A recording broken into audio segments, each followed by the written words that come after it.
হযরত আনাস রাদিয়াল্লাহু তাআলা আনহু বলেন, আমার মায়ের একটি বকরী ছিল।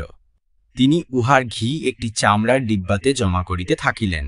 যখন উহা পূর্ণ হইয়া গেল, তখন তিনি নিজের এক পালক মেয়ের হাতে উহা দিলেন এবং তাহাকে বলিলেন, হে বেটি, এই ডিব্বা নবীজির খেদমতে পৌঁছাইয়া দাও, তিনি ইহাকে সালন হিসাবে ব্যবহার করিবেন। সেই মেয়ে নবীজির খেদমতে পৌঁছিয়া আরজ করিল, ইয়া রাসূলাল্লাহ, এই ঘিয়ের ডিব্বা হযরত উম্মে সুলাইম রাদিয়াল্লাহু তাআলা আনহা আপনার খেদমতে পাঠাইয়াছেন। নবীজি ঘরের লোকদেরকে বলিলেন, তাহার ডিব্বা খালি করিয়া দিয়া দাও। ঘরের লোকেরা উহা খালি করিয়া তাহাকে দিয়া দিল। সেই মেয়ে উহা লইয়া চলিয়া গেল এবং ঘরে ফিরিয়া উহাকে একটি খুঁটির সহিত লটকাইয়া রাখিল। সেই সময় হযরত উম্মে সুলাইম ঘরে ছিলেন না।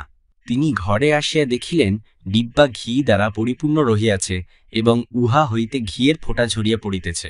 তিনি বলিলেন, তুমি কি নবীজিকে সাল্লাল্লাহু আলাইহি সাল্লাম ডিব্বা দাও নাই? মেয়েটি উত্তর দিল, হ্যাঁ, পৌঁছাইয়া দিছি। অতঃপর হযরত উম্মে সুলাইম রাদিয়াল্লাহু তাআলা আনহা মেয়েকে লইয়া নবীজির সাল্লাল্লাহু আলাইহি ওয়াসাল্লাম খেদমতে গেলেন এবং আরজ করিলেন, ইয়া রাসূলুল্লাহ, আমি এই মেয়ের হাতে একটি ডিব্বা আপনার খেদমতে পাঠাইয়াছিলাম, উহাতে ঘি ছিল। নবীজি সাল্লাল্লাহু আলাইহি ওয়াসাল্লাম বলিলেন, হ্যাঁ, সে ডিব্বা লইয়া আসিয়াছিল।